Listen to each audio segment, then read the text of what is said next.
నిర్లక్ష్యం కార్యక్రమానికి పునః స్వాగతం.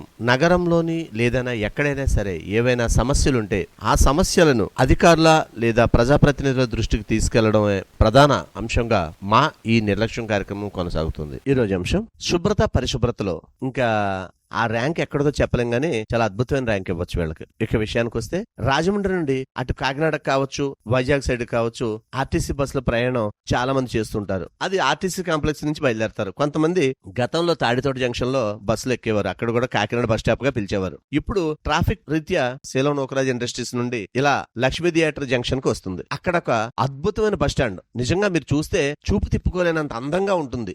ఎంత శుభ్రంగా ఉంటుందంటే మీరే చూడండి. మరి దీనికి అధికారులు కావచ్చు, నాయకులు కావచ్చు చర్యలు తీసుకుని ప్రజలకు మంచి ప్రయాణానికి విశ్రాంతి తీసుకునేందుకు అవకాశాన్ని కల్పిస్తారో లేదో వేచి చూడాలి అంటున్నారు ప్రజలు. దయచేసి గమనించండి. ఒక ముఖ్య మనవి, మేం ప్రసారం చేసే నిర్లక్ష్యం కార్యక్రమం ఏ ఒక్కరిని అవమానపరచాలని గాని తక్కువ చేయాలని గాని మా ఉద్దేశం కాదు. కేవలం రాజమండ్రి నగరం బాగుండాలని మా ఈ నిర్లక్ష్యం కార్యక్రమం ముఖ్య ఉద్దేశం.